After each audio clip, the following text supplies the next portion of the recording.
Life I bring into this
What am I thinking?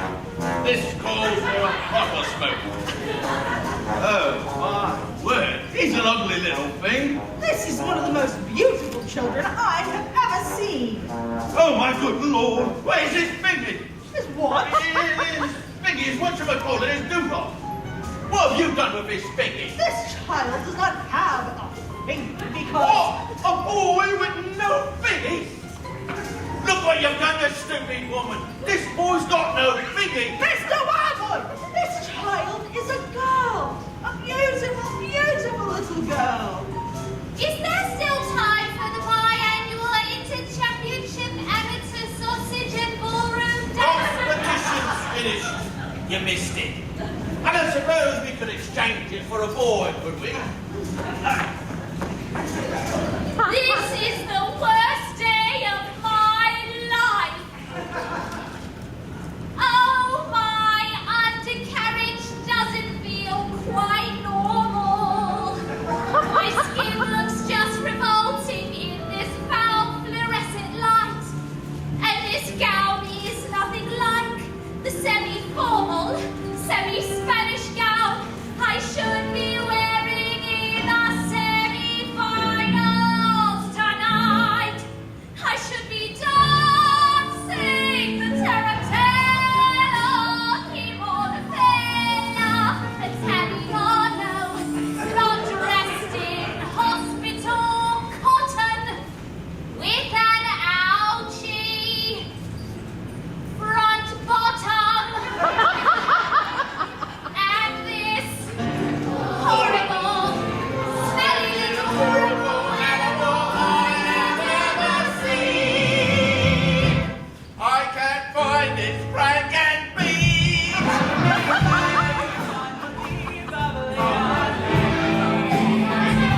The chances of existence almost infinite. Almost complete. His life is a lie.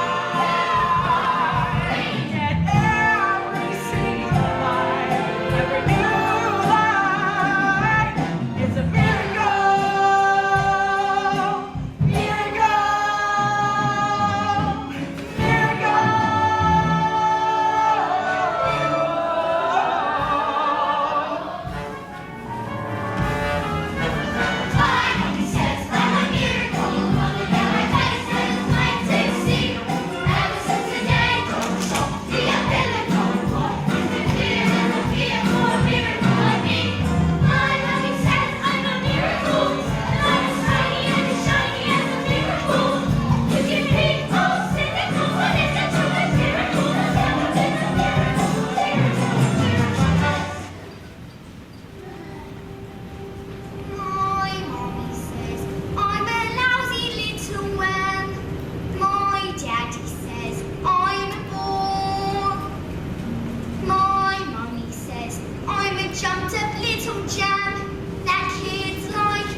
That's right, sir. 155 brand new luxury cars, sir.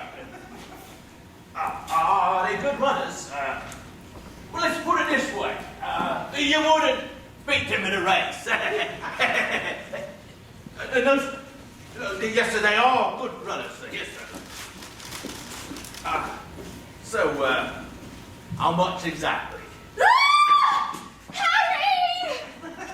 Hang on. Look at this. She's reading a book. That's not normal for a 5-year-old. I think she might be an idiot. Listen to this. It was the best of times, it was the worst of times. It was the age of wisdom. Stop scaring them out of that book, boy. I've been She's always trying to tell me stories, Harry. Stories? Who wants stories? It's not normal for a girl to be all thinking. I'm going to call you straight back. Will you please shut up? I'm trying to pull off the biggest business deal of my career, and I have to listen to this. It's your fault, you know. You spinned us into trouble, and you expect me to get us out. What am I? A flaming escapologist? Oh, an escapologist, he says. Well, what about me then? I've got an whole house to look after. Dinners don't microwave themselves, you know. If you're an escapologist, I must be an acrobat to balance that lot. The world's greatest acrobat. I am off to bleach my roots, and I shan't be talking to you for the rest of the evening, you horrid little man. But I'm going to make us rich. Rich? How rich? Very rich. Russian businessman. Very, very stupid. Your genius husband has got to sell them 155 knackered old bangers as brand new luxury cars. What? That's not fair. The cars will break down. What about the Russians? Yeah, listen to the boy. I'm a girl. Fair won't get you anywhere, you thick-headed twit brain. Well, all I can say is, thank heavens Michael has inherited his old man's brain. Hey, son. Michael. Well, I shall take the money when you earn it, and I shall spend it. But I shan't enjoy it because of the despicable way in which you have spoken to me tonight.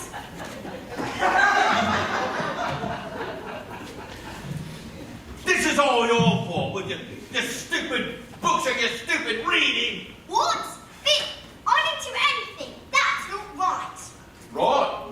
Right. I'll tell you something. You're off to school in a few days' time. You won't be getting right there. Oh, no. I know your headmistress, Agatha Trunchbull. I've told her all about your smarty pants ideas. Great big strong woman she is.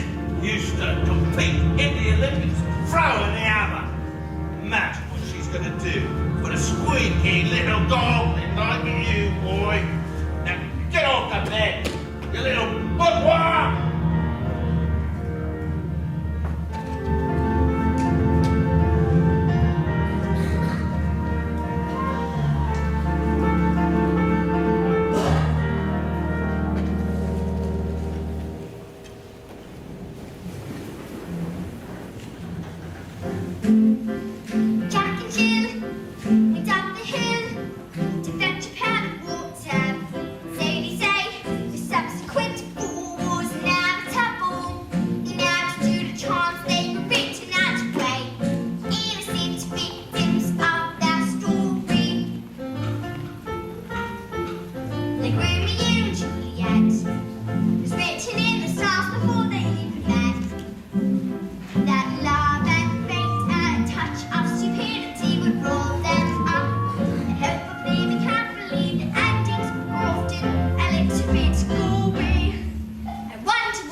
In business, son, a man's hair is his greatest asset.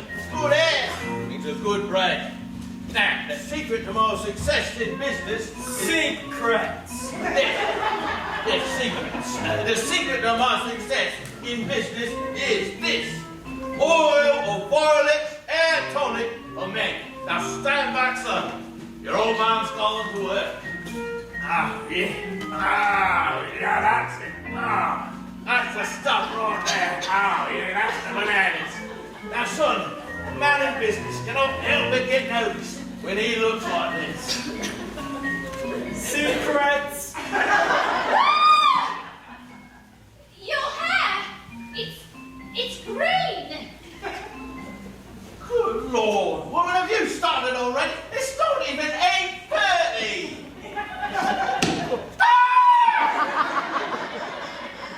My hair's green. What did you do that for? Why do you want green hair? I don't want green hair. I didn't do anything. Maybe you used some of Mummy's peroxide by mistake. That's exactly what you've done, you stupid man. My hair. Oh, my lovely hair. Oh, my good Lord, I got my deal today. The Russians. What am I going to do? I know you can do. What is it? What can I do? You can pretend to an elf. That's it. I'll pretend I...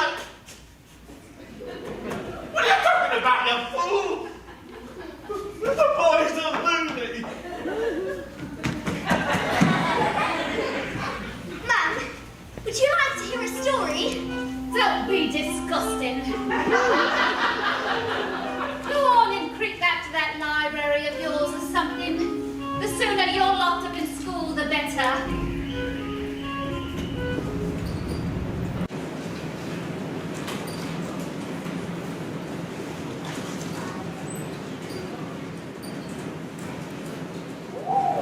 Movie from the Hummingbird, Brazil. Definitely need to travel there. Matilda, what a pleasure to see you. Here in the library again, are we? Yeah. I mean, my mum wanted me to stay at home with her. She hates the autographs. She misses me so much. Dad, too. He loves having me around. Thanks. I think it's good for grown-ups to have their own space. Yeah. Oh, Matilda, your parents must be so proud to have a daughter as clever as you. And do you tell them lots of stories like you do with me? Oh, I do love your stories, Matilda. And that's not a hint, by the way. I mean, if you did happen to have a story you wanted to tell me, Phelps. I'll see you next week. oh, goodbye, Miss Honey, and good luck with the Tolstoy. As I was saying, Matilda, if you wanted to tell me a story, Who was that lady? that lady, that was Miss Honey. You know she's going to be your teacher. That lady? Yes, that lady is mine. Yes, your teacher. Now look, are you going to tell me a story or not? Once upon a time. Let's see. One for me, and one for you. Let's see, here we go. Wonderful.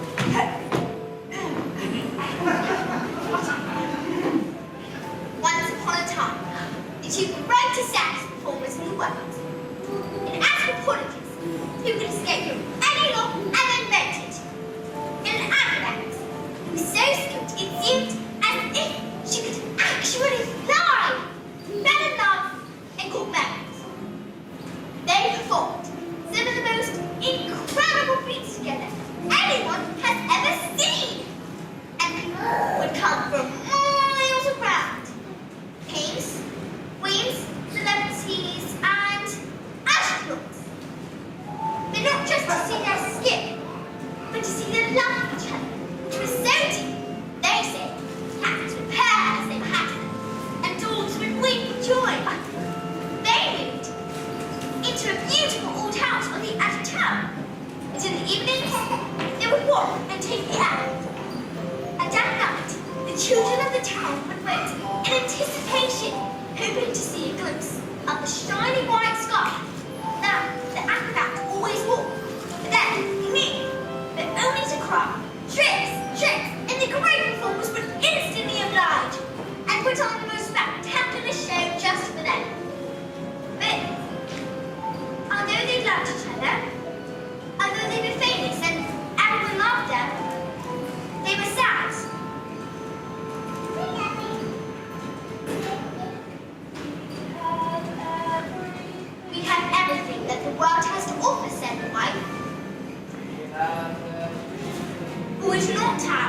one thing that we want most. We do not have a child. Patience, my love, the husband replied. Time is on our side. Even time loves us. But time is the one thing that no one is master of. And as time passed, they grew quite old. And still they had no child. In the evenings, they would sit in the silence of the big empty house and would imagine how beautiful it would be if it were filled with the sounds of child play. Oh, Matilda, this is very sad. Would you like me to stop? No, don't you dare. Don't you dare. Their sadness overwhelmed them and drew them to ever more dangerous feats, as the world became the only place they could escape from the inescapable tragedy of their lives. They decided to perform the most dangerous feat ever known to man. It is called, said the husband, announcing the event to the world press, who had gathered to listen with bated breath. The burning woman, hurling through the air with dynamite in her hand, over sharks and spiky objects, caught by the man locked in the cage. And it is the most dangerous feat ever known to man.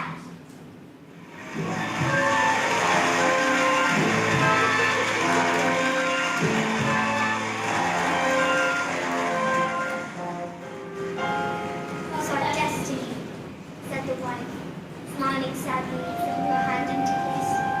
It is where the loneliness of life has led us.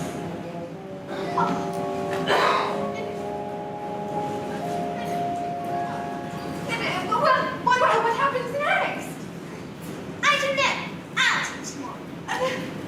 But isn't there some more? I mean, just a little bit more? I mean, perhaps you could come up with a little bit more. Well, I suppose your mother will be waiting for you. I'd love to meet her. Actually, I could. Is she? Bye, Miss Phelps. I'll see you tomorrow. I'm gonna go. Just after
I have suffered in this jail.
name is Miss Honey, and today is a very special day, your first day of school. So, who here can tell me any of their 2 times tables? Wonderful. Matilda, isn't it? Matilda, please stand and do as much as you can. 1 times 2 is 2. 2 times 2 is 4. 3 times 2 is 6. 4 times 2 is 8. 5 times 2 is 10.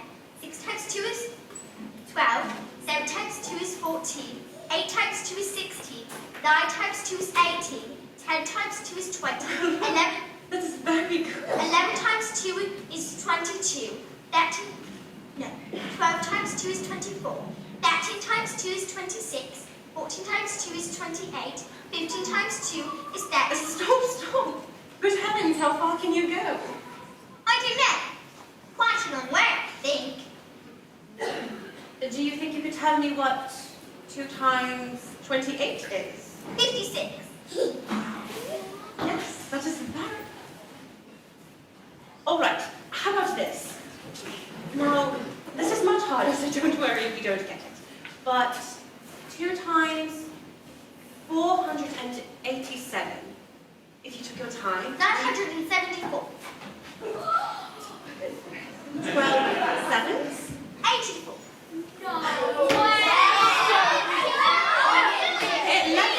Let's move away from maths and look at reading. Who here can read this? Oh, me, please. Have a seat. Very well, Nigel. Read.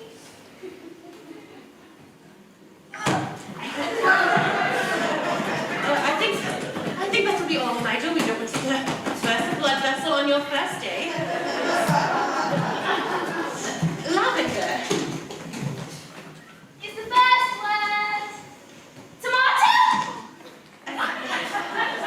No, but tomato is a very good word. Yes, it is. Matilda. I can now read words. So, Matilda, you can read words. Yes. Well, I needed to learn to read words so that I could read sentences. Because basically, a sentence is just a big bunch of words. And if you can't read sentences, you've got no chance with books. And have you read a whole book yourself, Matilda? Yes, more than one. Actually, I love books. Last week, I read quite a few. A few in a week. My, that is good. What books did you read? Nicholas Nickleby, Ornament Twist, Plain Air, Test of the Devils, Lord of the Rings, Him, The Invisible Man, The Secret Garden, Crime and Punishment, and Cat and Hat.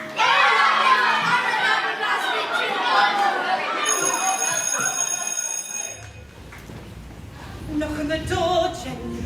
Just knock on the door. Don't be pathetic.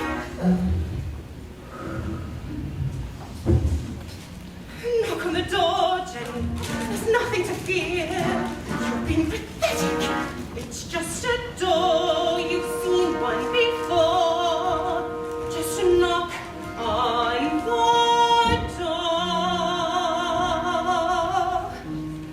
Look at you trying to hide, silly. Standing outside the principal's office like a little girl. It's just pathetic.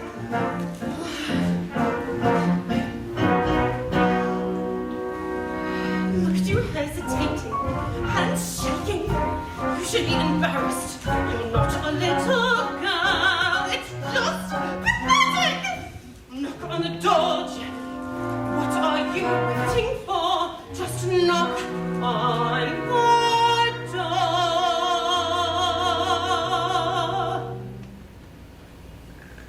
Perhaps I will wait. She's probably having a meeting or something and won't want to be interrupted. If anything, caution in these situations. situations is sensible. One should avoid confrontation when possible. I'll come back later then.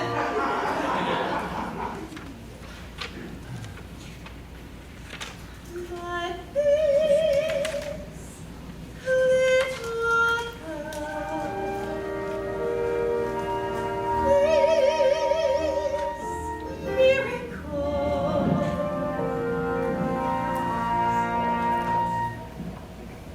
Knock on the door, Jenny.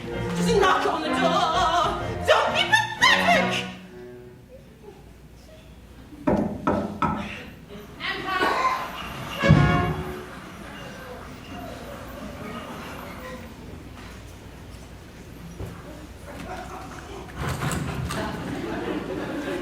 Don't just stand there like a wet kiss, you get on with it. Oh, yes, Mr. In my passages, a little girl called Matilda Wormwood. Daughter of Mr. Harry Wormwood, owner of Wormwood Motors. Excellent man. Told me to watch out for the brat nose. No, mistress, I don't think Matilda's that kind of child at all. What is the school motto, Miss Honey? Bambinatum est magitum. Bambinatum est magitum. Children are maggots. In fact, it must have been her who put that stink bomb under my desk this morning. I'll have her for that. Thank you for suggesting it. No, Miss Trunchbull, Matilda Wormwood is a genius. Nonsense. Haven't I just told you she's a gangster? But she knows the times tables. So, she's learnt a few tricks. But she can read. So can I. I have to tell you, as a mistress, that, in my opinion, this little girl should be in the top form with the 11-year-olds. Quite. But she is a shrimp, a squib, an unhatched tadpole. We cannot just place her in with the 11-year-olds. What kind of society would that be? What about rules, honey? Rules! I believe that Matilda Wormwood is an exception to the rules. An exception. To the rules. In my stew. Look at my trophies, see how my trophies gleam. In the sunlight, see how they shine. What do you think it took to become English hammer-throwing champion? 1969. Do you think in that moment, when my big moment came, that I treated the rules with casual disdain? Well, like hell! As I stepped into the circle, did I change my plan? What? As I chopped at my pounds, did I wave my hands? I did not. As I started my spin, did I look at the view? Did I drift off and dream for a minute or two? Do you think I bothered or amended my rotation? Do you think I altered my intended elevation? As the hammer took off, did I change my grunt? From the grunt I practiced for many a month, not a jot, not a dot. Did I stray from the plot? Not a detail of my throw was adjusted or forgotten. Not even when the hammer left my hands and sailed high up above the stand. Did I let myself go? No, no, no, no, no, no, no, no. No.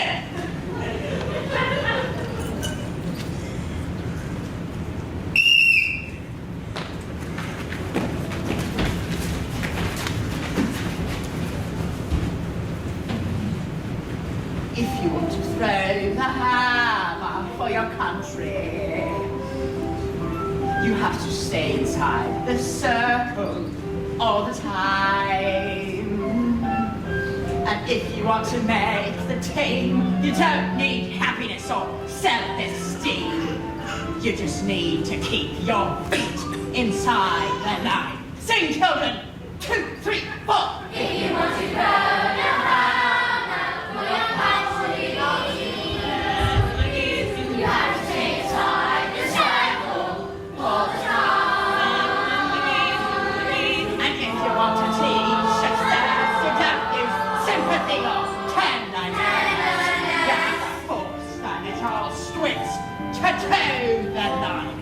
Sing, Jenny. Please play fire. You want to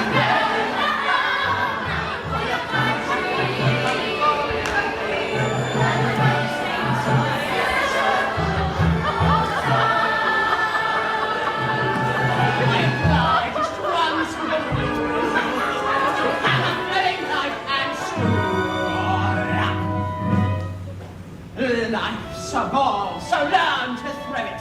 Find the ballet line and tow it. And always keep your feet inside the line. Now get out!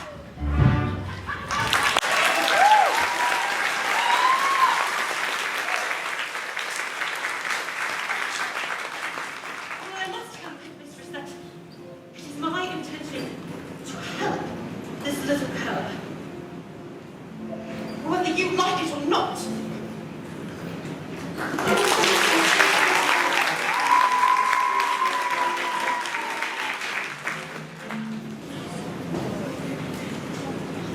Stupid, nasty, stinking, slimy, creepy, question-asking, how dare they speak to me like that? Who the hell do they think they are? Flippin', filthy, nasty, stupid Russians.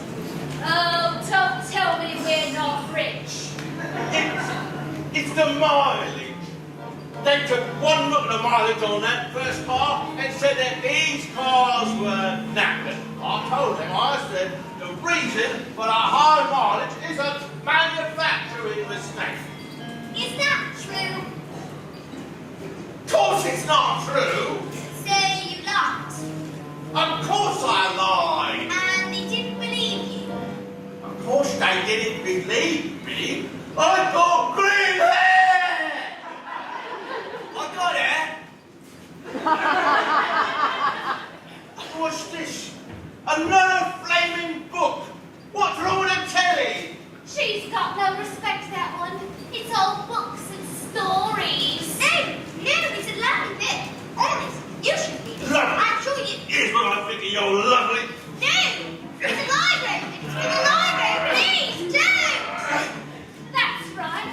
You shut the little rats. Stop it! Stop it!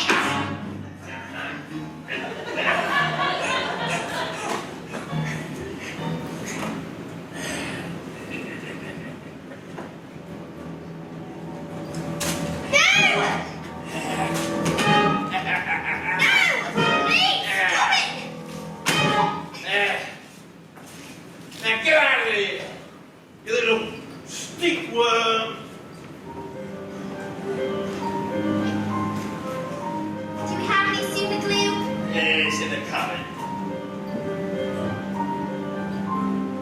And while you're at it, why don't you stick your stupid book to your stupid head?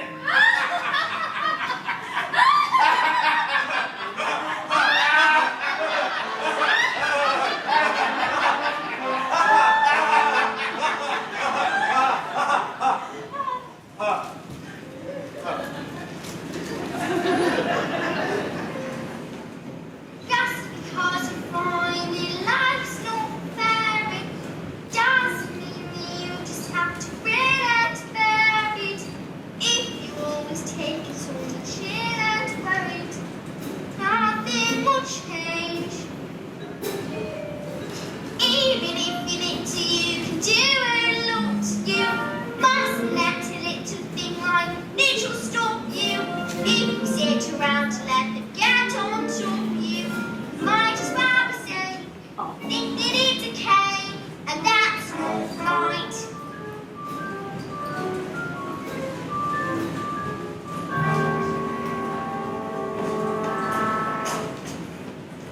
Here, Dad.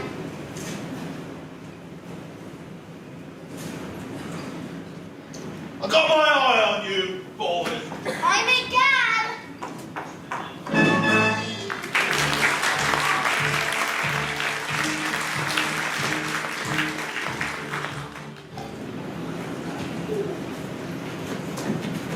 Hey, Matilda, can I ask you a question? Do all these brains inside your head give you a headache? I mean, they have to hurt, obviously. No. I think it is fair.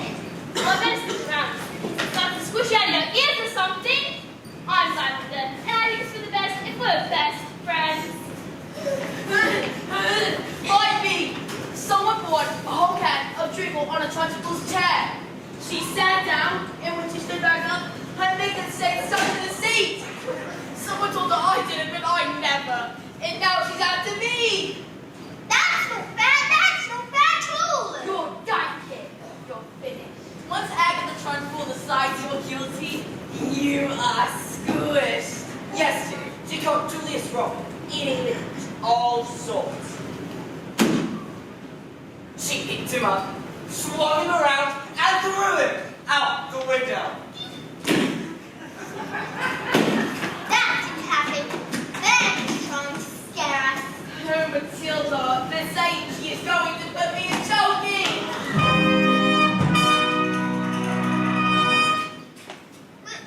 What's cookies? This place she goes kids into, and it's lined with nails and spikes and bits of broken glass.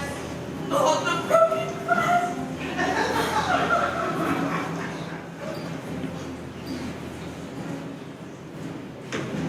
There's a place you are sent if you haven't been good.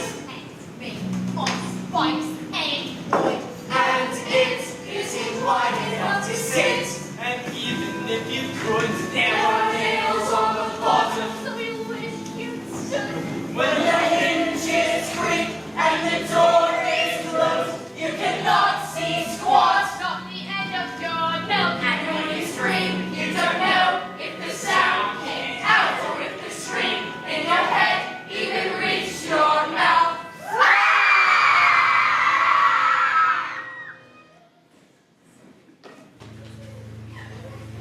All right, Nick. When did this happen? 20 minutes ago, but why? Oh no, she's got me! It is hot, quick, hunters! Please don't tell her where I am, but don't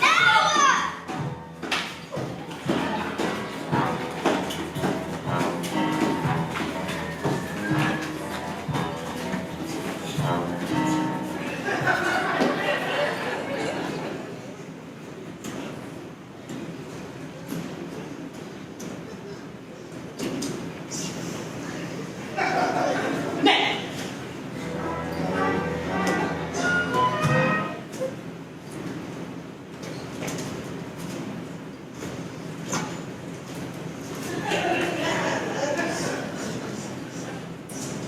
Now,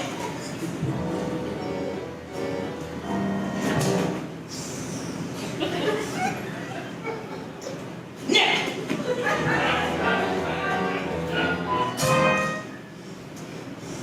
you!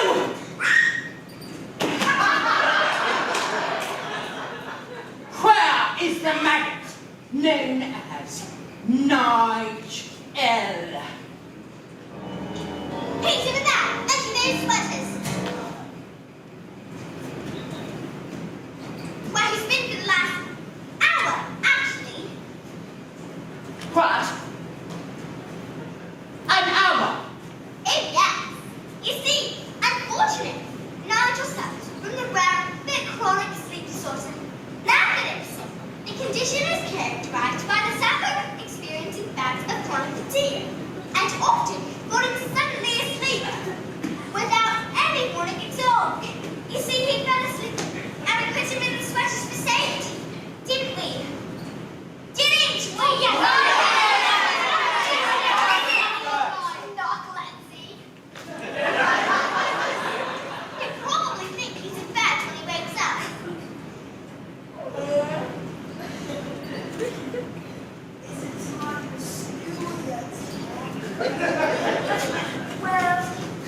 Well, this isn't my bedroom at all.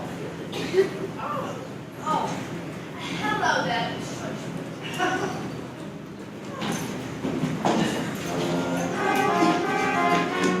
Amanda Frick! Here, now, worm!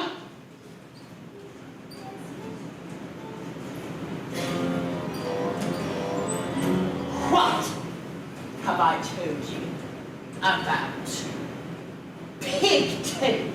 I hate pigtails! My mummy likes them. She says they make me look pretty. Well, then your mother is a twit!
is your name? Matilda. Matilda Wormwood. Ah, so you're Wormwood, are you?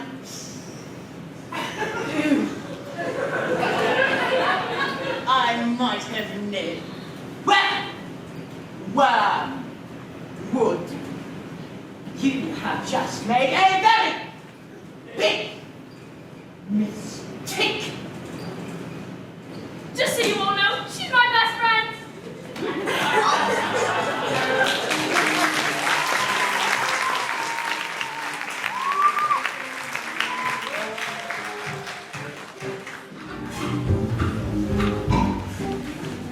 Brand new structure, yes, completely different cars. Green Air? Yes, it was National Green Air Day. A celebration of all the wonderful green things in the world, like lettuce and snot. Tomorrow at 1. Absolutely, sir. Bye-bye, sir. Das Matilda. And that, my boy, is how you do. It's like... What? What you still...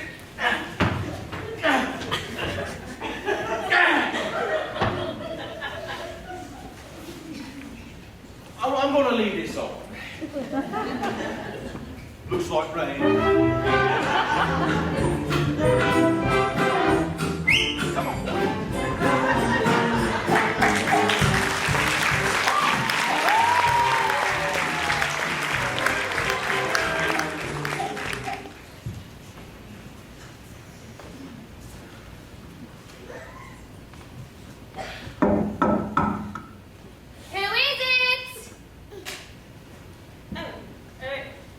Yes, this is Miss Honey, Matilda's teacher. Bit busy right now. It will only take a moment. Oh, come in if you must.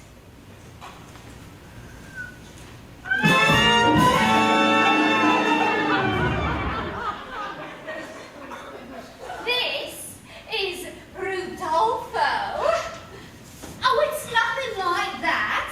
He's my dance partner. We're rehearsing. Ciao.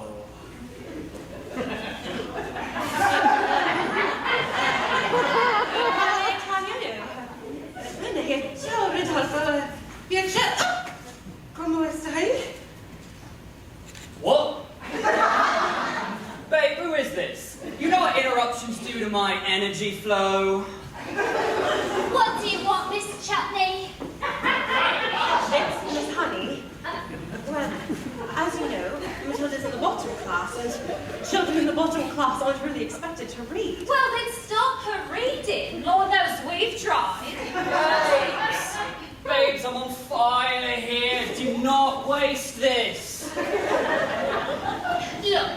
I'm not in favour of girls getting all clever pants, Miss Hussey. Girls should think about makeup and hair dye. Looks are more important. Now, look at you and look at me. You chose books. I chose looks. Beg your pardon. Please, I'm on fire here. But Matilda can calculate complicated figures in her head in an instant. Calculate this. Her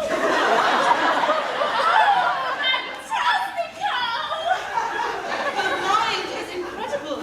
With a little help from Mind? Her mind? You really don't know anything, do you? Somewhere along the way, my dears, you've made an awful error.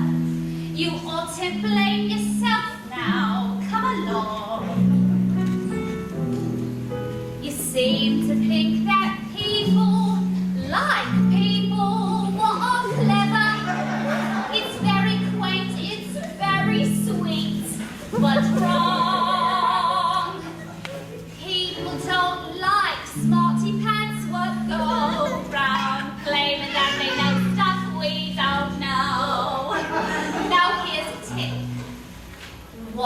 though matters less than the volume with which what you don't know is expressed.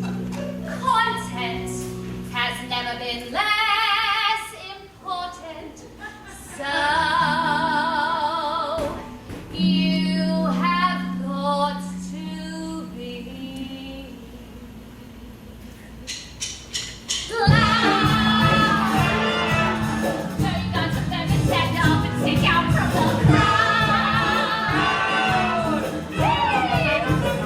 A little less rats, a lot more heels, a little less back, a lot more feel, a little less brains, a lot more hair, a little less head, a lot more terrier.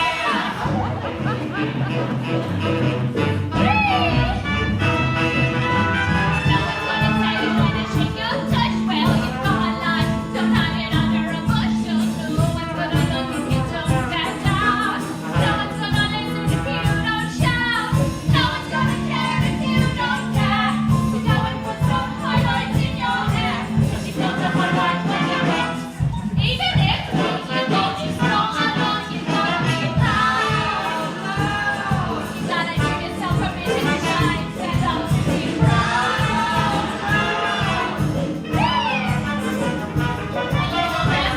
A lot more zing, a little less shush, a lot more swang, a little less dress like your mum, a little more ba-da-ba-ba-ba.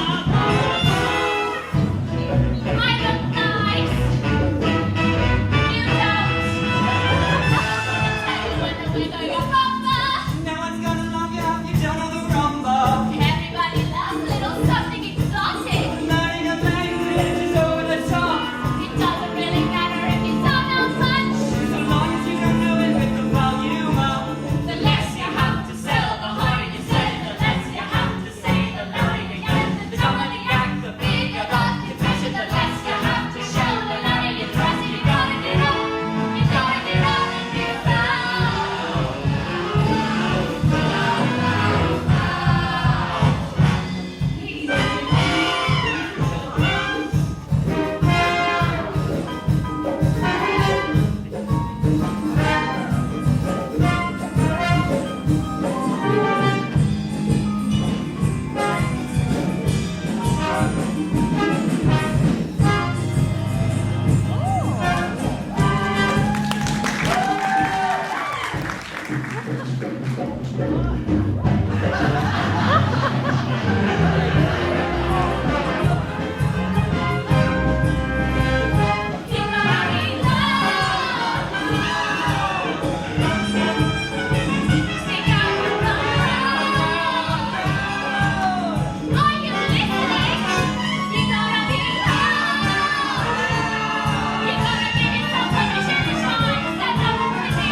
Stop being apathetic, Jenny. Just get on your feet, Jenny.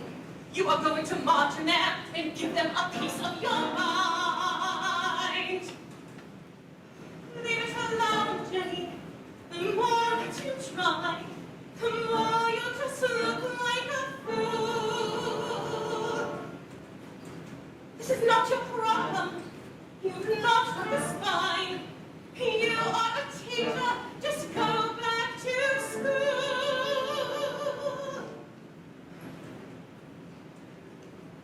Let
Matilda's going to visit today and have another story. Yes, I'll just busy myself until she's here. I can't wait to see what happens next. I mean, acrobats and escapologists and all. Yeah, this doesn't belong there. Definitely need to clean this up a bit.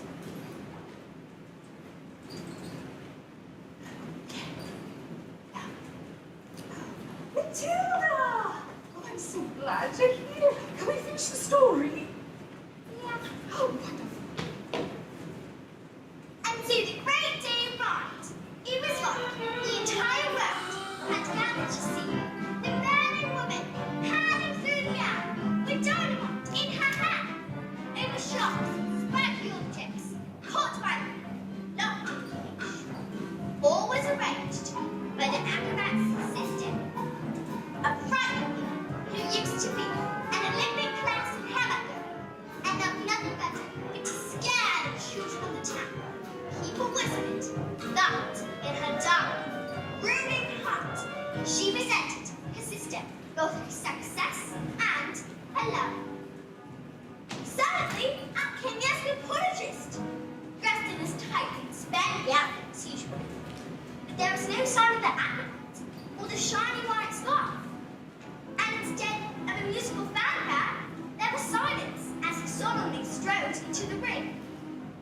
Ladies and gentlemen, boys and girls, the burning woman hurling through the air with dynamite in her hand over sharks and sparkly objects, caught by men, locked in the cage, has been cancelled. No!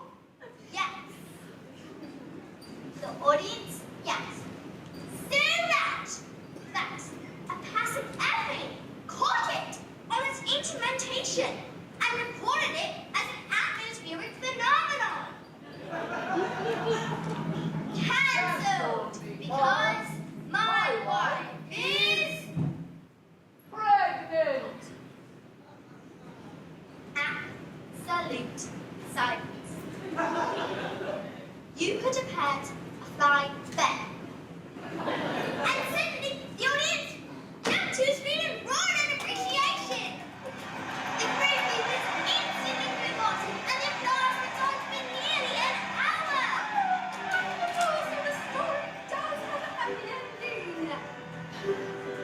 Forgotten by everyone, except that it's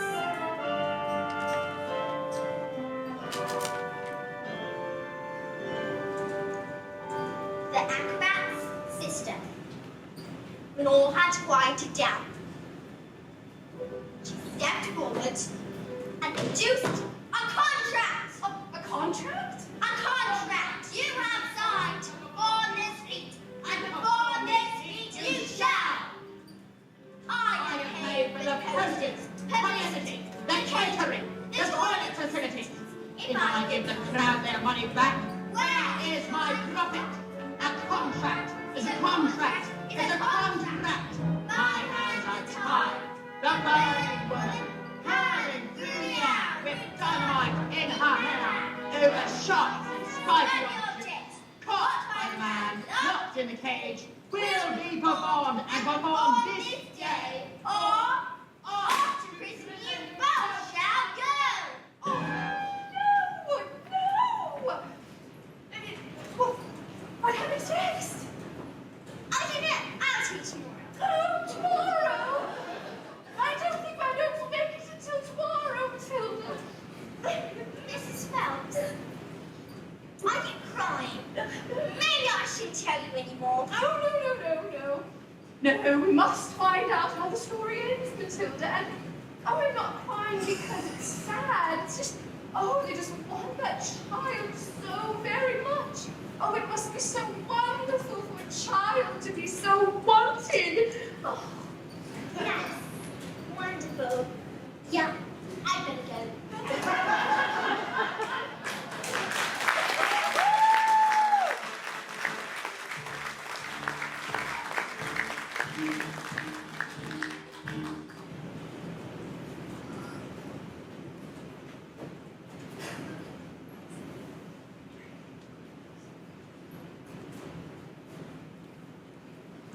Matilda, could I speak to you, please?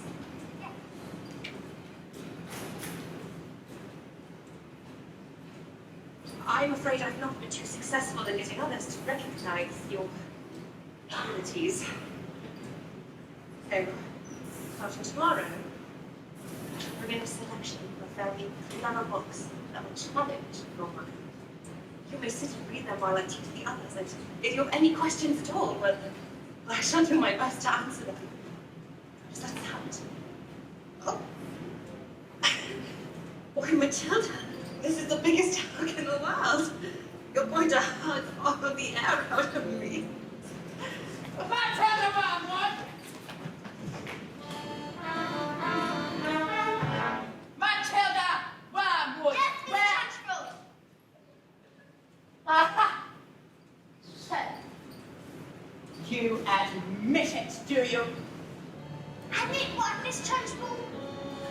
This clot, this foul carbuncle, is none other than a disgusting criminal, a denizen of the underworld, a member of the mafia. This morning, you sneaked like a serpent into the kitchen and stole a piece of my private chocolate cake from off of my tea tray.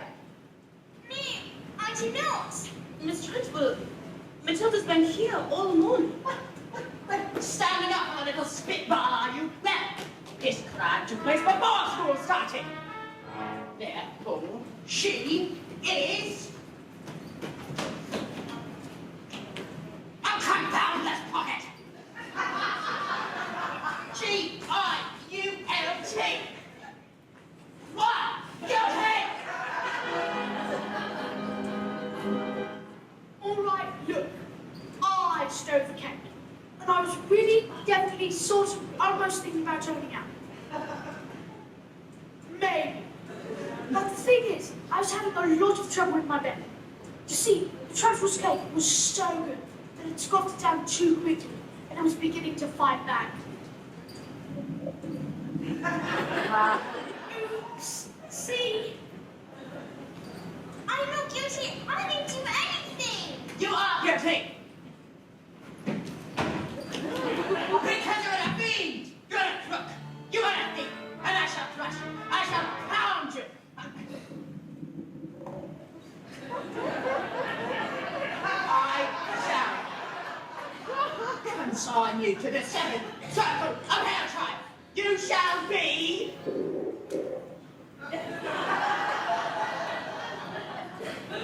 You shall be destroyed!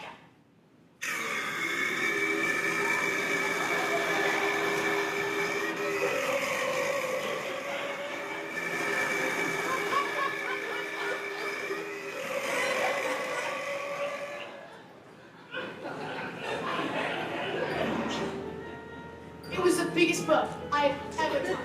It was the biggest burp I've ever heard. It was the biggest burp I've ever heard about.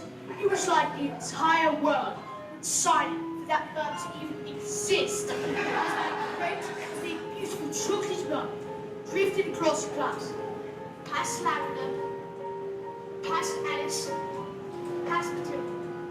And then my great, big, beautiful chocolate burp off the floor to the face of the Trunchbull. Bruce!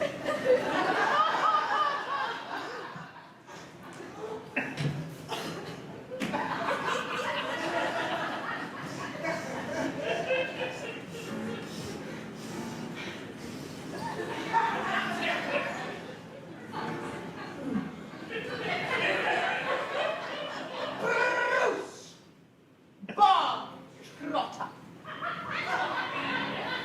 Yeah. Yes, miss? You liked my cake, didn't you, Bruce? Yes, Miss Trunchbull. I'm very sorry, but... Oh, no, that's all right. Just as long as you enjoyed the cake. That's the main thing. Is it? Yes, Bob Trotter, it is. Well, I did. Thank you. Wonderful. Marvellous. Makes me so happy. Gives me a warm glow in my lower intestine. Of course.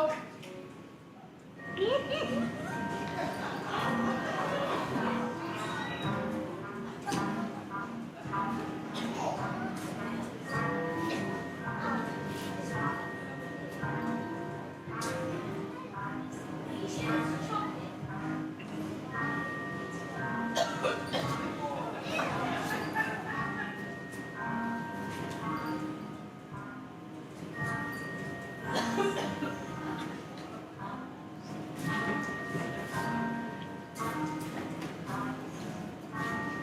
the matter, Bob Trotter? Lost your appetite?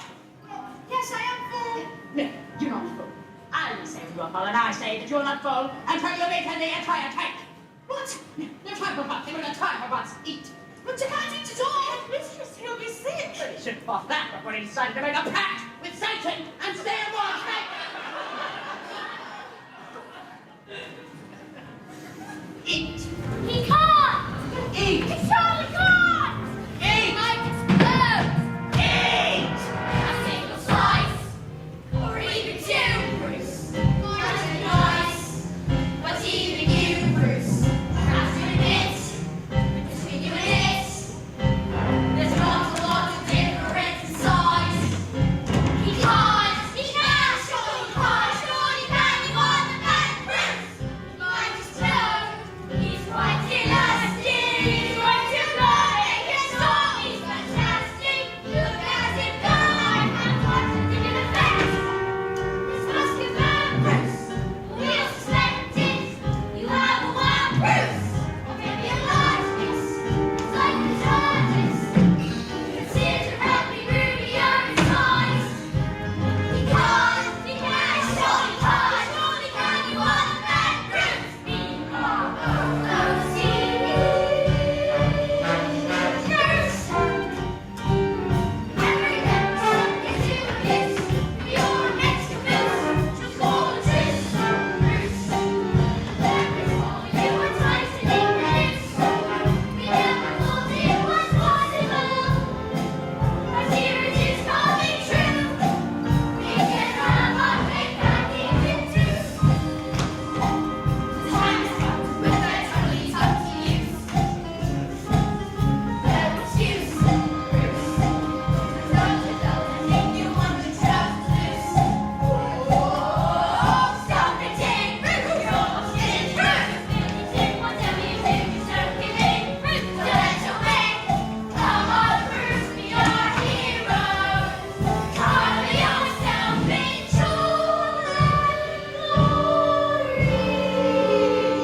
I got carried away.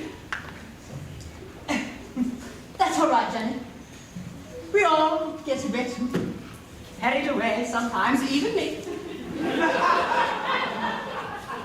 Well done, Bob Trotter. Good show. Good show. Well, come along, Bob Trotter. What? Where? Did I not mention? Oh, that was the first part of your punishment. There is a second part. And the second part is choking! What? Headmistress, please, you can't. Yes, Headmistress, please, you can. Do you think I'll allow myself to be defeated by these maggots? Who do you think I am, Miss Honey? A weakling? You.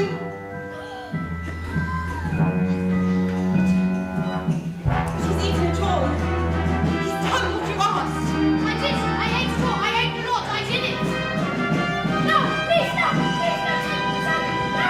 No. That's not right!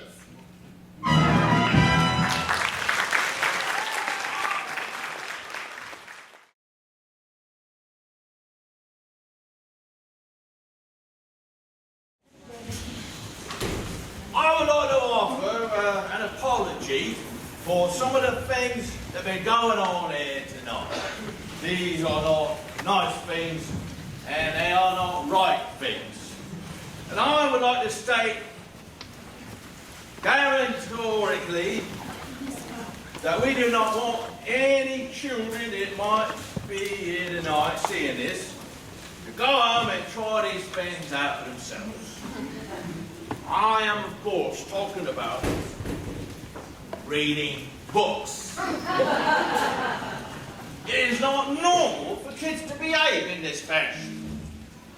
It stops the brain. It wears out the eyes. It makes kids ugly, stinky, fatty, sweaty, dirty, boring, gaseous, and crucially, it gives them perukas of the mind. Under no circumcisions do we condone such activities, and we do so utterly without reservoirs. All right, now can I just ask how many people here have ever read a book? Oh my word, it's worse than I thought. you man, what's your name? Tammy. You look familiar. Yeah, I think I saw you on the telly last week riding one of them new coasters up that Cedar Point. Go like this for me, would you? Ah! That was you! Sister. Now don't take this the wrong way, Tammy, but bookworm, stupid little bookworm, reading all the books like a stinky little bookworm. You read books like a worm. Worms read books, you read books. Worms are stupid. You're a worm. And Tammy will learn from that. Won't stop her reading, but she'll never put her hand up in the theatre again. And now, ladies and gentlemen, may I present to you the pinnacle of our achievements as a species. The very reason we bothered evolving out of unicorns in the first place. Somewhere on a show I heard, a picture tells 1,000 words. So, telly, if you're bothered to take a look, is like the equivalent of, like, lots of books. All I know I learned from telly, this big beautiful box of facts. If you know a thing already, baby, you can switch channel over just like that. Endless joy and endless laughter. Folks living happily ever after. All you need to make you wise is 23 minutes plus advertisement. Why would we waste our energy turning the pages 1, 2, 3 when we can sit comfortably on a lovely buffaloes, watching people talking and singing and doing stuff? All I know I learned from telly. The bigger the telly, the smarter the man. You can tell from my big telly just how clever a fella I am. Take it away, sir. Just let me practice.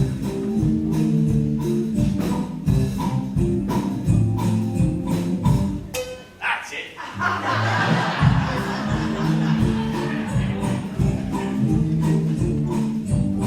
You can't learn that from a stupid book. All I learned from telly what to think and what to buy. I was pretty smart already, but now I'm really, really smart. Very, very smart. Endless content, endless channels. Endless chats on endless panels. All you need to fill your mind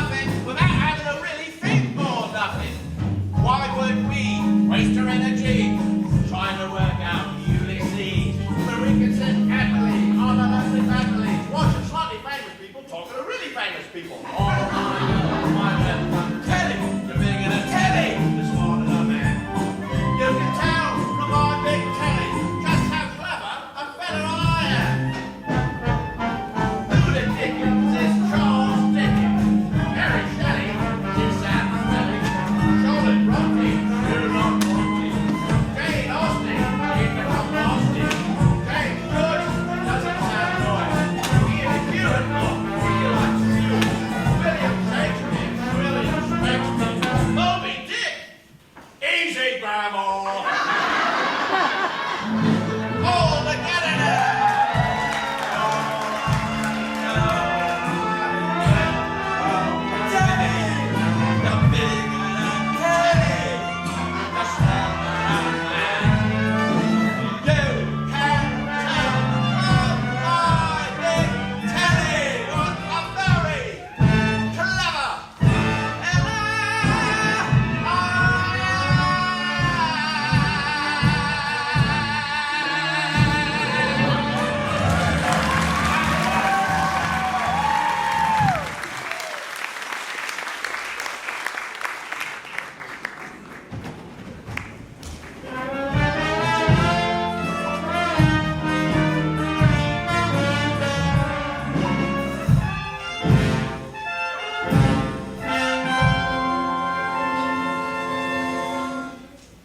Hello. I'm Lavender, by the way. Matilda's best friend. There's a bit coming up that's all about me. Well, I guess it's not all about me, but I'll tell you the part in it, but I'm not going to tell you what happens, because I didn't want to spoil it for you. Alright, what I do is I volunteer to give the trench roll a jug of water, and then I can't tell you anymore. Well, on my way back, I find a newt, and a newt is like a really, really ugly lizard that lives in water. So I pick it up and I can't tell you. I'm gonna put the newt in the trenchball's jug. It's brilliant!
blue-tufted warbler of Peru.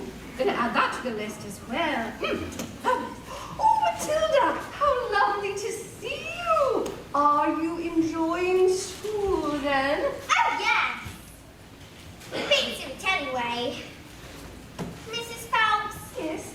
where's the revenge section? The what? Revenge section? No, we don't have a revenge section. I mean, why? Is there a child at school who's behaving like a bully? Not a child, exactly. Matilda, are you sure something's Do not... you want to hear the next part of the story? Story? Did you say story? Did you say story? Matilda, what are we waiting for? You. One for the win. Questions, yes. Oh, yes.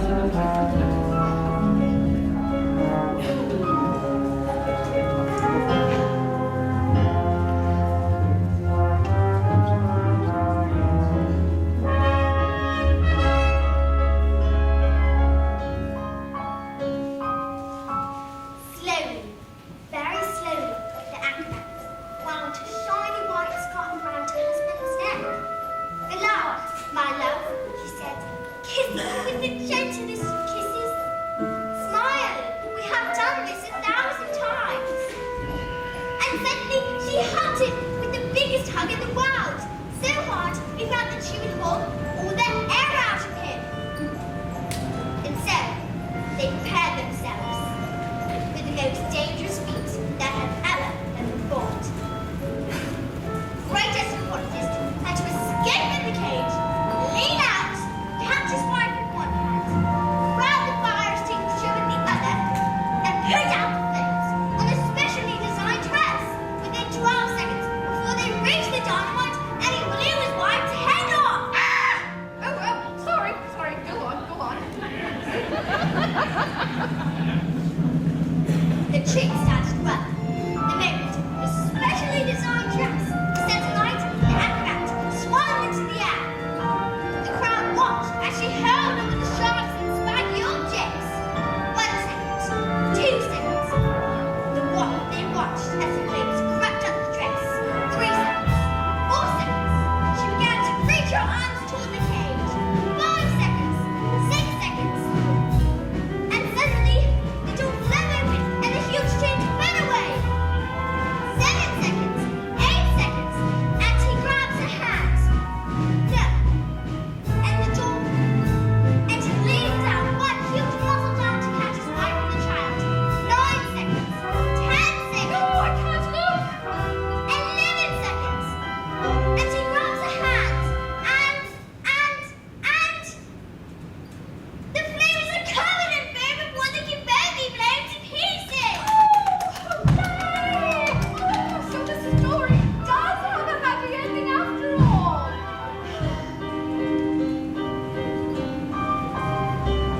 No. No? Maybe he's the thought of their child. Maybe he was nerves.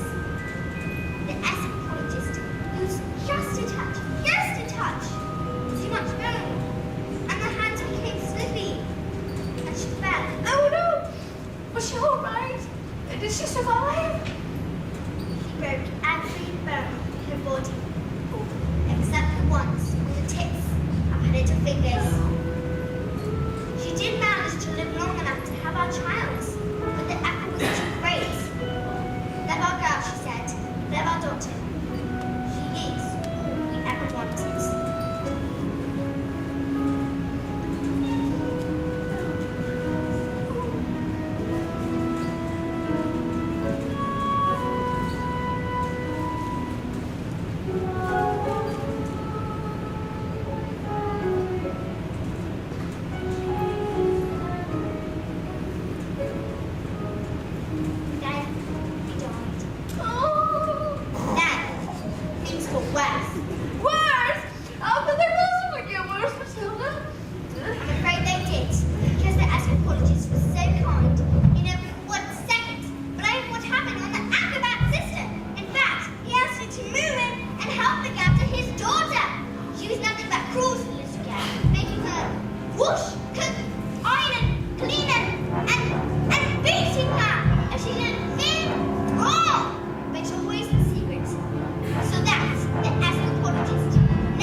having a child as bright as you. Oh, Yeah, they do. They're always saying that. In fact, they say, we're so proud of you, Matilda. You're like winning the lottery. Yeah, I better go. I'll see you tomorrow.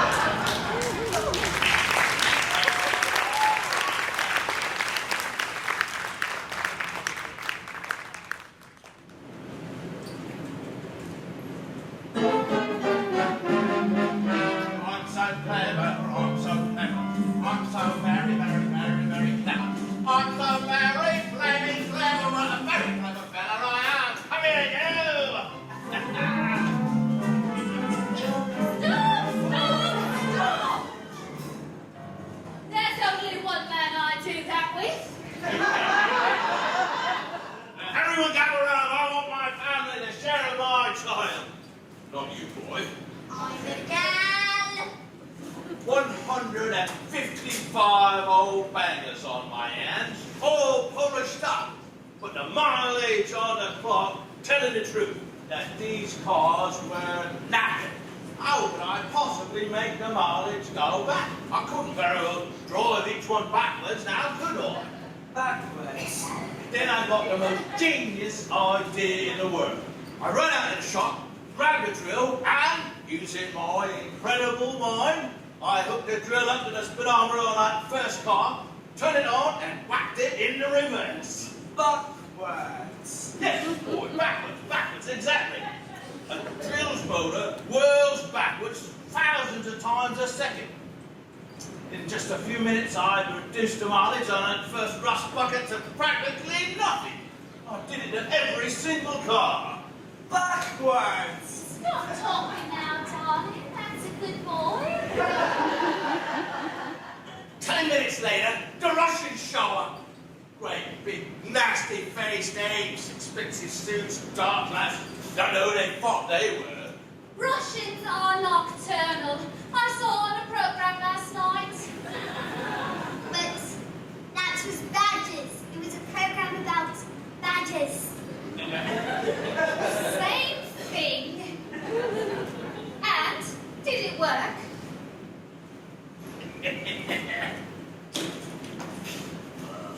Oh, fantastical! Now I can afford a route all day long. But you cheated them. They trusted you, and you cheated them. What is the matter with you? What have we done to deserve a child like you? You know what I'm going to do tomorrow? I'm going down that library. I'm going to tell that old bag, you're never to be let in again. And if she does, I'll have her fired. And you'll never read another stinking book as long as you live. Please do. I'll put it into your stories, boy. Now get in there and stay in there, you nasty little creep!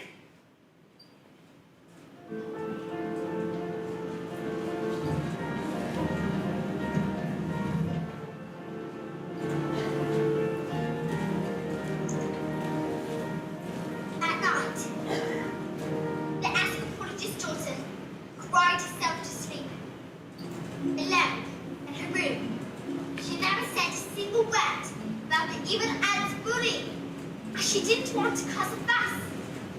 So, poor little girl grew up the meanest, rudest, horriblest ant you could possibly imagine.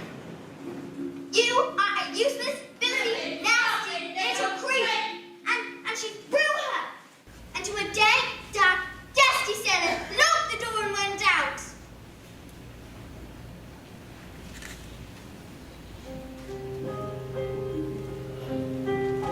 But that day, the anthropologist happened to come from an alley. And when he heard the sound of his daughter's tears, he smashed the door open!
one thing that matters to us most.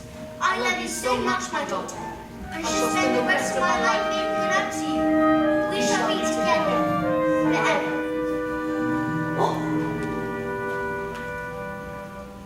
Don't cry, Daddy.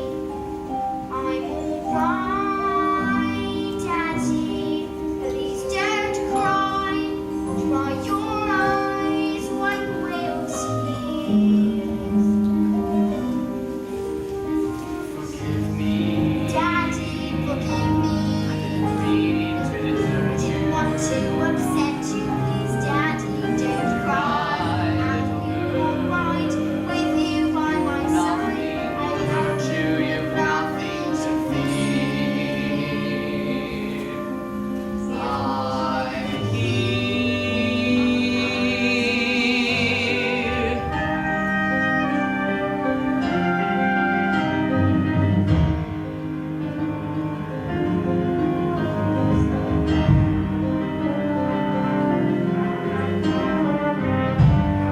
When the little black fella sleep, the anthropologist nuts turned to the acrobatic stick, and an almighty rage grew inside his great heart. This demon, this villain, this monster, She has sullied the memory of my wife. She has betrayed the trust of her own sister. She has shown cruelty to the most precious reality of my marriage. Holding children is her game, is it? Let us see what this creature thinks she can do. With the wrath of a grown man stands before her.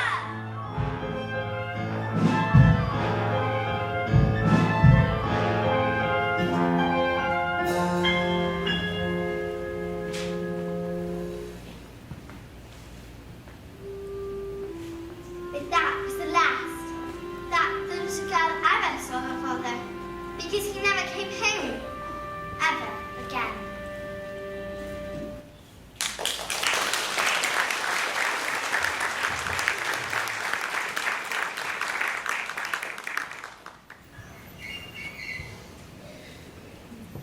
Matilda, I've got you those books we spoke about. What do you do with those books, woman?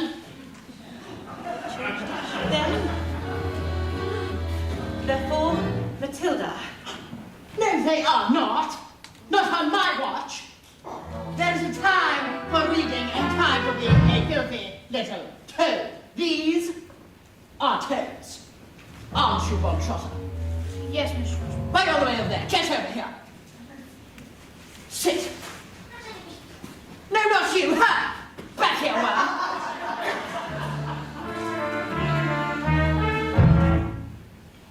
It has come to my attention, honey, that you have no idea what you are doing.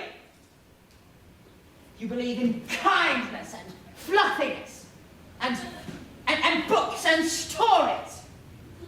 This is not teaching. To teach the child, you must first break the child.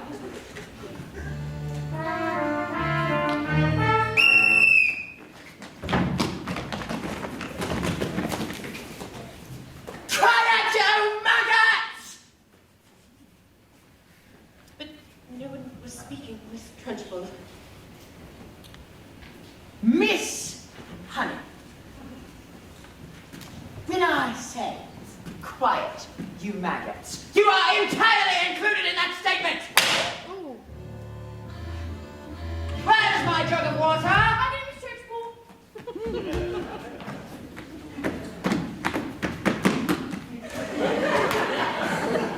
Stupid girl. Look at you. You're flabby. Disgusting. Revolting. Revolting, I say. Well, I think it's time we toughened you all up with a bit of these eggs.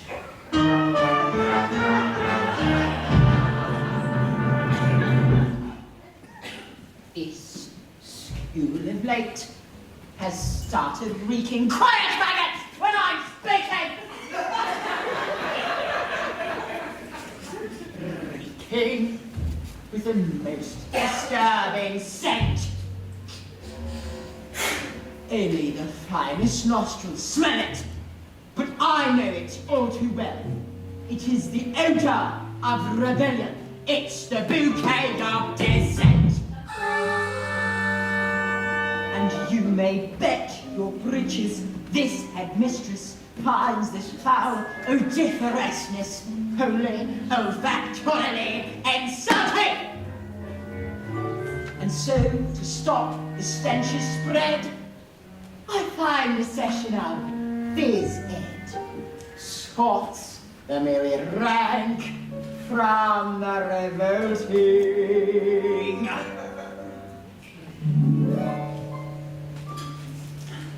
The smell of rebellion comes out in a sweat, and phys ed will get you sweating, and it won't be long before I smell the palm of aiding and abetting. A bit of phys ed will tell us who has a head full of rebellious thoughts. Hold, hold! Just like a rotten egg fell to the top of a bucket of water. The smell of rebellion, the stench of intent, the reek of insubordination, the reek of resistance, the pomp of dissent, the reek of mutiny in action.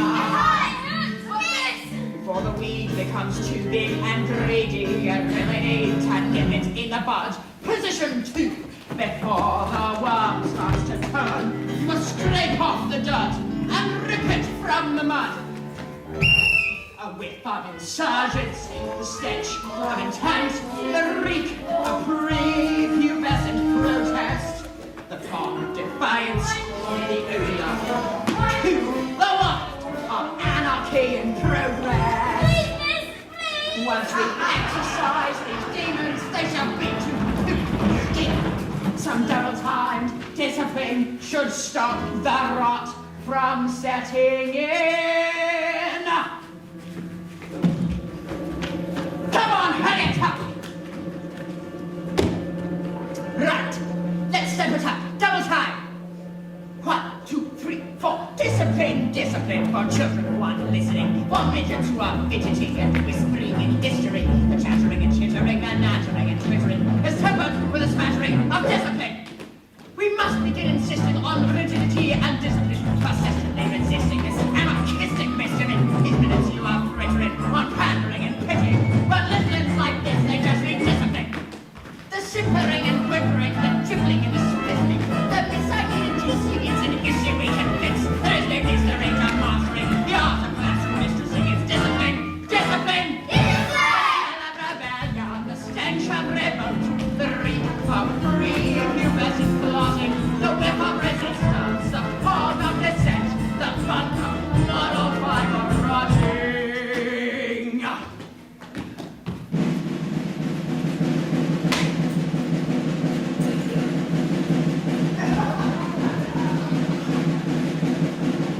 Watch how it's done!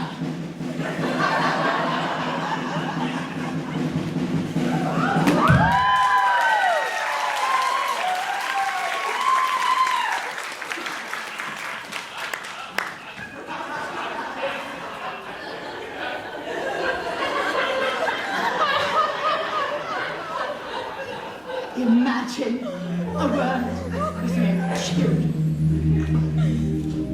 Close your eyes and just dream.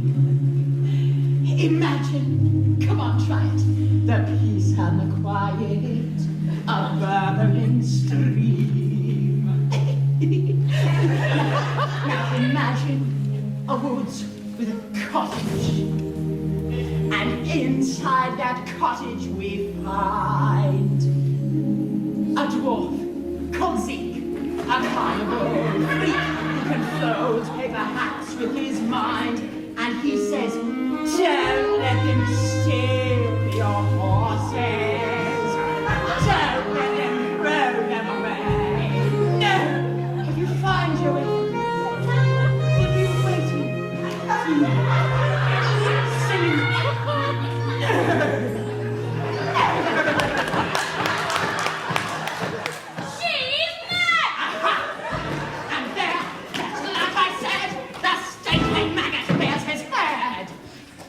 even the squittiest, pettiest nest can harbor seeds of stinkiness.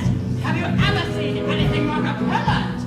Have you ever smelled anything worse than that smell of rebellion, the stench of revolt, the reek of insubordination, the whiff of resistance, the pull of dissent?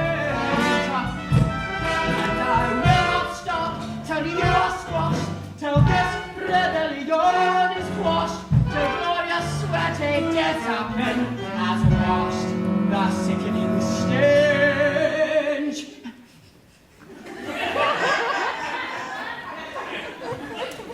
Away!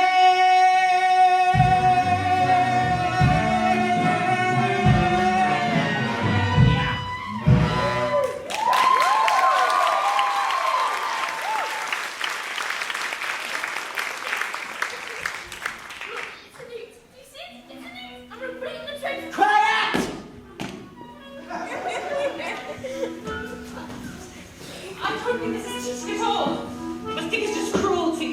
This is because you, honey, are pathetic.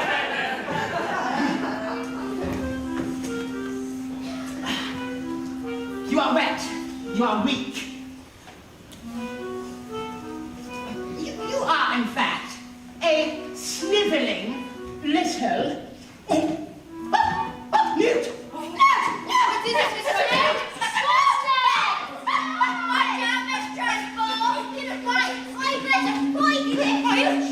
Please.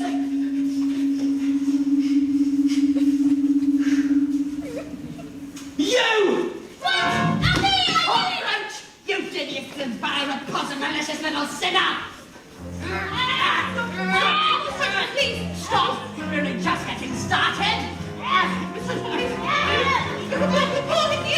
am discovered, honey, through many years of experimentation, that the ears of little boys do not come off.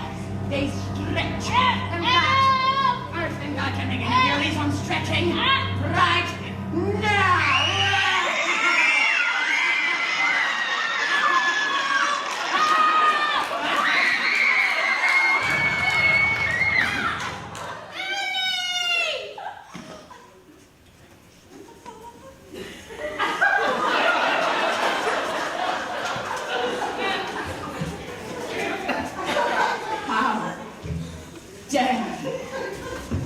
You are not fit to be in the school. You are to be in prison, in the deepest, darkest, dankest prison. I have had you strapped to a trolley wheel enemy with a muzzle over your mouth. I shall crush you. I shall pound you. I shall dissect you, madam. All of these disgusting little slugs shall suffer the most horrible indignities because of you. Yes, you. I'm going to hang each and every one of your perseverance. Till the little one living the train of your ears to cross, which I shall then send to your parents. Have you ever wondered what I have about her when I see rats? For example, there's no different.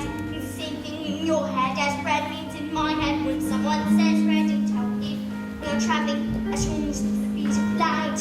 I'm holding the line that's to travel away from us. At the full speed of light, which seems right in a way, but I'm trying to say, not sure, but I wonder if inside my head, I'm not just a bit different from some of my friends. These answers that come into my mind are written, these stories delivered to me fully written. And when everyone's shouting, they seem to like shouting. The noise in my head is incredibly loud, and I just wish they'd stop. My dad and my mum and they tell you the stories would stop just once. And I'm sorry, I'm not quite explaining it right. Those noise becomes anger, the anger is right. And the burning inside me would usually fade. But it is here today, and the heat and the shouting, and my heart is pounding, and my eyes are burning, and suddenly everything is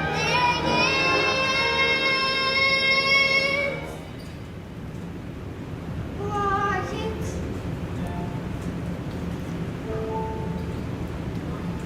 Like silence, but not really. Silent. Just that still sort of quiet. the page being turned in a book, or a pause in a walk in the woods. Quiet.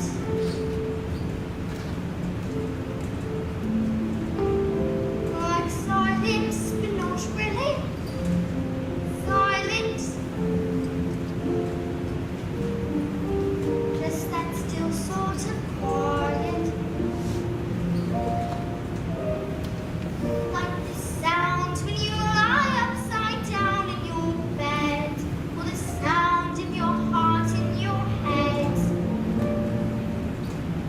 And though the people around me, their mouths are still moving, the words they are forming cannot reach me anymore.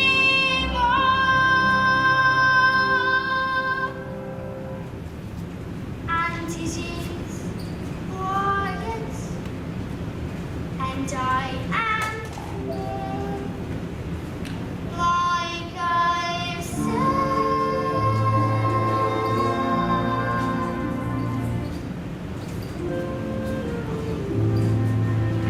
into the eye of the storm.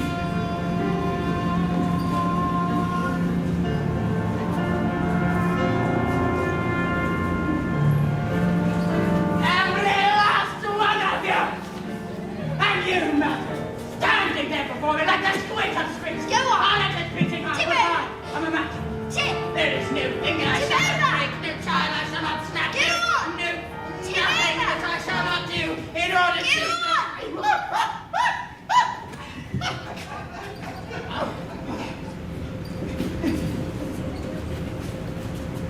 What is it? Okay, get it off, get it off.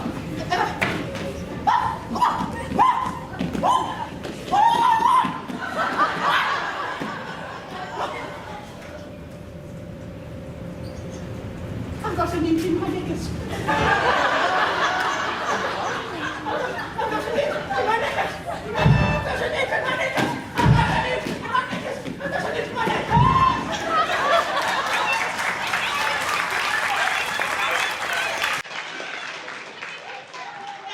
That was interesting.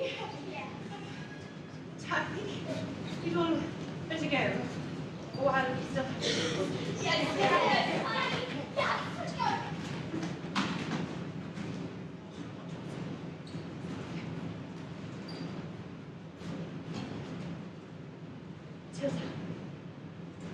Matilda, I think we should go.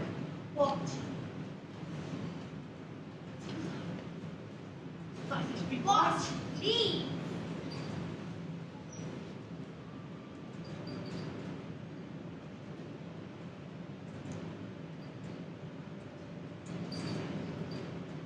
do it.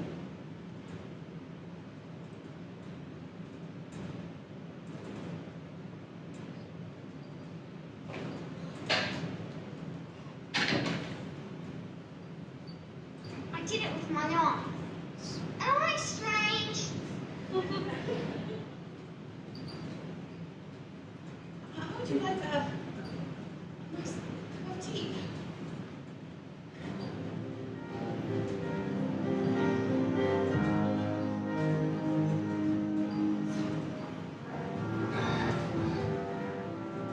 So what do you think it is? The thing with my arms? I can't pretend that I know, Matilda, but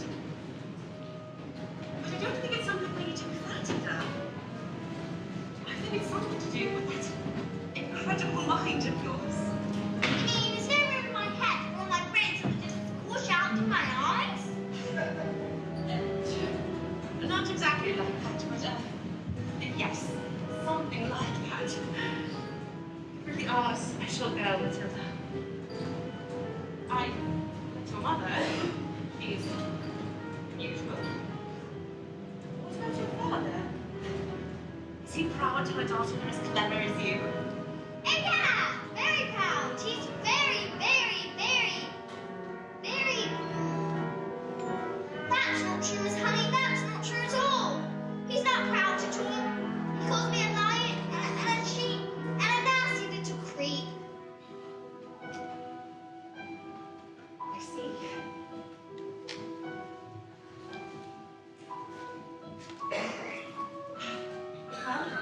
we are.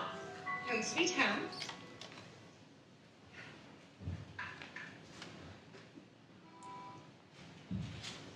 Are you poor?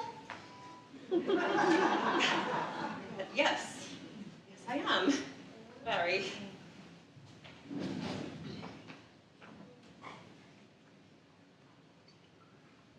Don't they pay teachers very much? Well, actually, no, they don't. But I am even poorer than most for other reasons. You see, I used to live with my aunt, but one day I was out walking and I came across this old shed.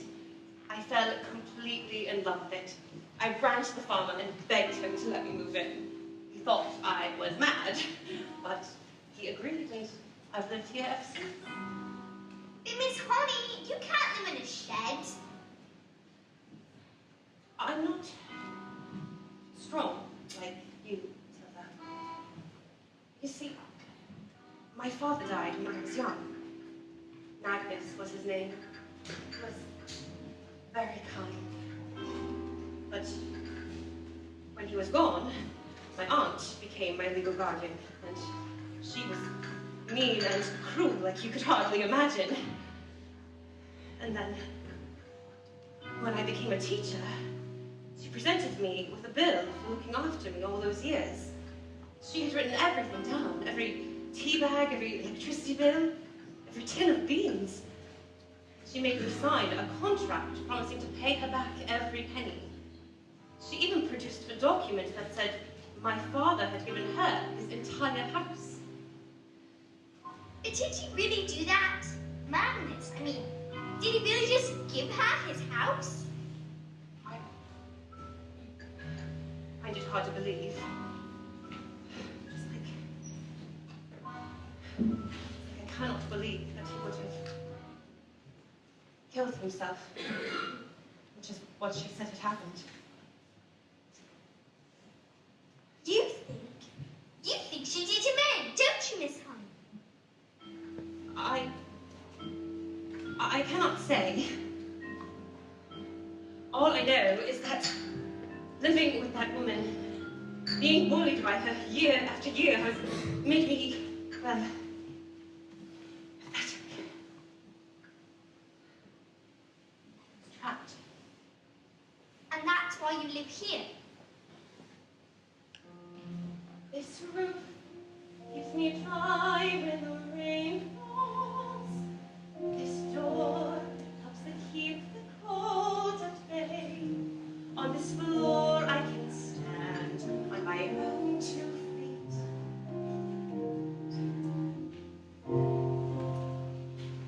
On this chair I can write my lessons.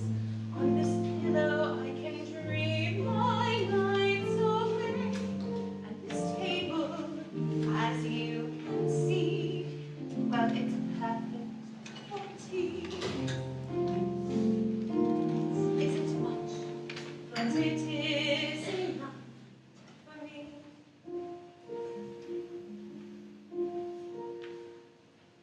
It isn't much, but it is enough. Then Miss Honey, she's got your father's house. She's got everything that's yours. On these walls I hang wonderful pictures.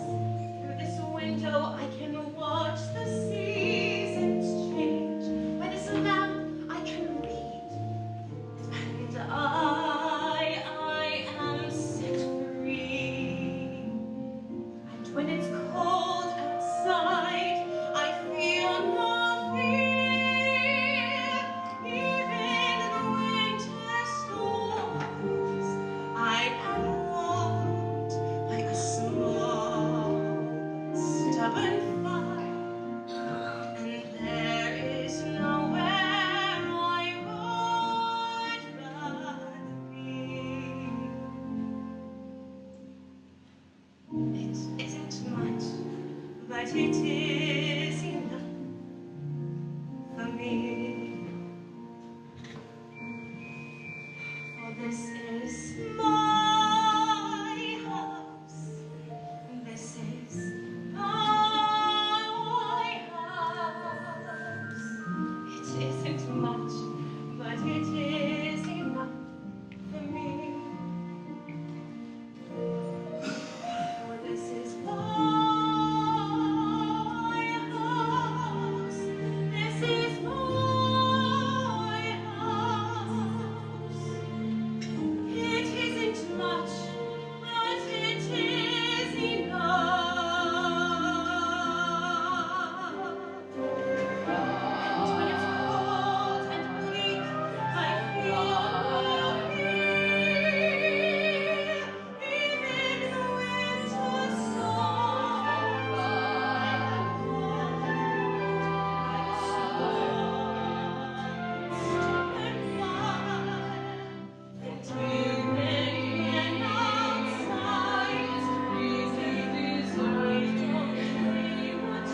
gave it to him before she died. You see, she was an acrobat. Well, yes, she was. How did you... And my father was an Anthropologist. Matilda, how do you know that? So do your parents. Who? The people in my story. What story? A story I've been telling, and I thought I was making it up. But it's real. It's your life. I've seen your life.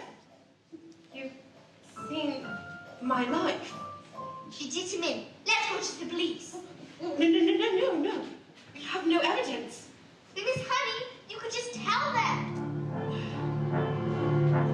It wouldn't work, Matilda. It'd be my word against hers. But they'd never believe that she was capable of murder. Then why? She was so cruel to you. She beat you and she shouted at you. And she threw you in tiny cupboards and locked you in cellars. Matilda, please, stop. Miss Honey, your aunt's a murderer. Who is she?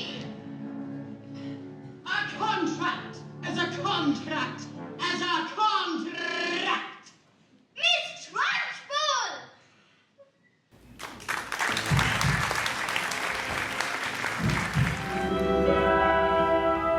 You see, children, in this world there are two types of people. The winners and the losers. I am a winner. I play by the rules and I win. But if I play by the rules and I do not win, then something is wrong. Something is not working. And when something is not working, you have to set it right, even if it screams. What are you looking at?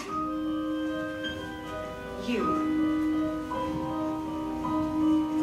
This class will have a very special spelling test. Any child who gets even a single answer wrong shall go to choking. You, stand up and spell, well, let's see, spell newt. Newt. N-E-W-T.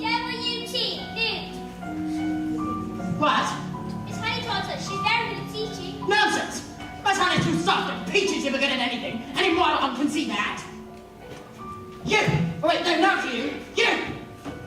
Stand up and spell the one thing you all are. Revolting! Vaulting. R-E-V-O-L-T-I-N-G!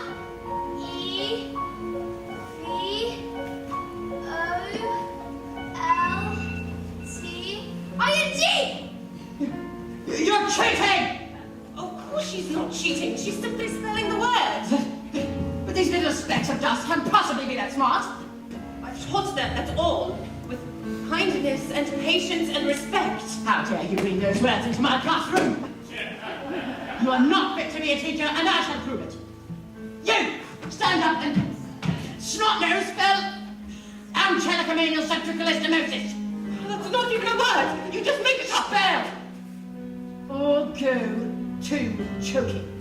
And I should warn you, it has silent letters.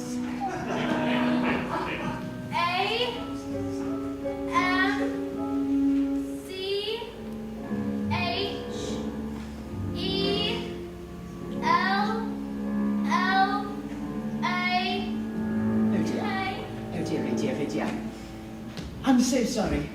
It was a silent Z. You're going to choking. Cat. C-A-F. Cat. I got it wrong, miss. You have to put me in choking too. What? Dog. D-Y-P-N-E. Table. S-A-P-H-Y. Now what are you doing? Stop it. Stop it.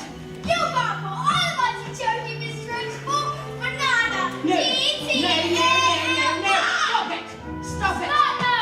S-T-O-O-O-O-O.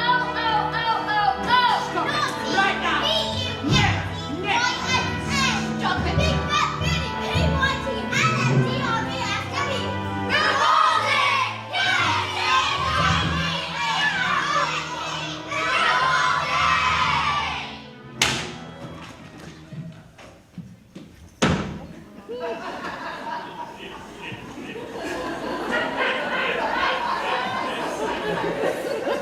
you can't put all of us in choky, miss, please. You can't possibly put all of us in choky. Come now, maggots! Do you honestly think I hadn't thought of that? I've been busy building a whole array of chokies, one for each and every one of them. And I can tell you now that our little spelling test is over, that every single one of you has failed. You see, children, in this world there are two types of people: the winners and the losers. And I am a Stop! Stop! It's trying something! No, stop! No one's doing anything! And enough. No, stop! Whoever is doing this!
She's gone. She's finally gone. We finally did it. Where did she go? I don't know where she went. Bye, Matilda. Bye. A few days later, the acrobat and the escapologist daughter received a letter from a solicitor. It said that her parents' will had mysteriously turned up, and that she was now the rightful owner of the big, beautiful house, which had up until that moment belonged to the evil aunt, one Agatha Trunchbull. She moved in immediately, and she was very happy, happier than she had ever been in her entire life. And as for Miss Trunchbull, she was never seen again. The chokies were immediately destroyed, and a new headmistress took over. And her name was Miss Honey. And it was often said that it was the best school in all the land. And do you know something else? Matilda was never able again to move things with her eyes. I thought it was because her mind was being challenged, but she said it was because she no longer had a need for her superpower. But sometimes I would look at Matilda, this little girl who had done so much to help others, but who was stuck with parents who were mean and cruel and called her names, and I would feel my blood boil. And I would wish that I could just do something. So, this is the end. And I wish that I could tell you that the story has a happy ending. I wish that I could tell you that Matilda got the love that she so deserved. But perhaps the truth is, not all stories have happy endings.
What is your name?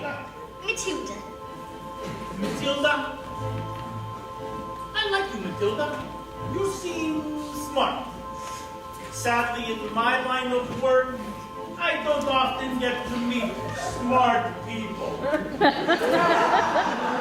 Most of the people that I deal with, their thinking is so, backwards. Backwards!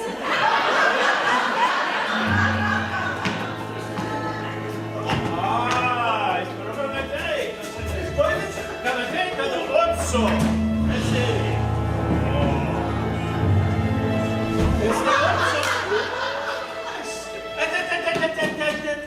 Il primer canzone, quando sei da, prevento pozzonato. Spasiba. Mnie чужие пьяна пасна купиться с вами. You speak Russian. Not as well as I would like to. It's a beautiful language, so I hope to learn as much as I can. Matilda, who taught you how to speak Russian? Well, I taught myself, I suppose.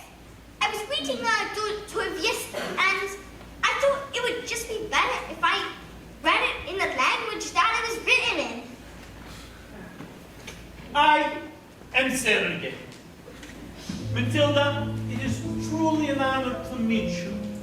Now, your father has been very stupid and rude to the both of us, yes? I can very easily have one of my friends teach him some manners, and then one day, when we get out of the hospital, he will still be stupid, but not so rude, I think. This is the gift I give to you. What do you say? Mr. Sergei, this is a very, very, very tender compliment. He is my father, and I am his daughter. I think I've had enough revenge, sadly.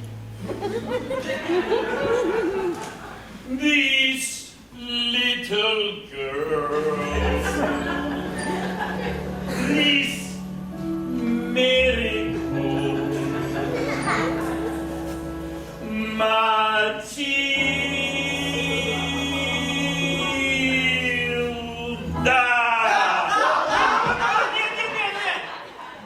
What are you doing? You told her to stone Scalada. No. I said Matilda. Matilda. Oh, what is wrong with your voice today? Sorry, boss. Sorry, boss.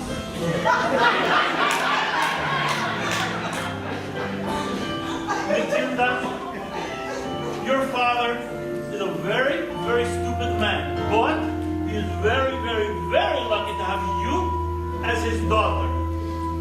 Although, if I am doing business here again, I think he shall not be so lucky.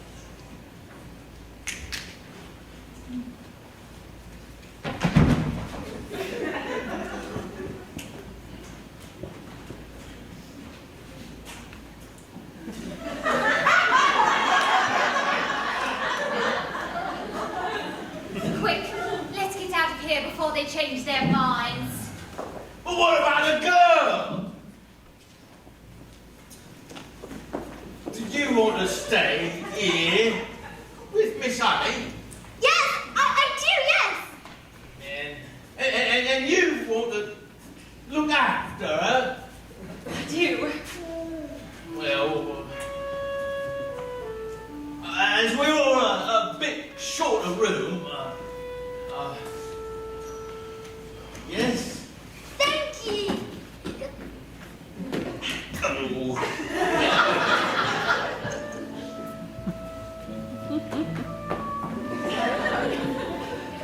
And Matilda leapt into Miss Honey's arms. And hugged her. And she hugged her back.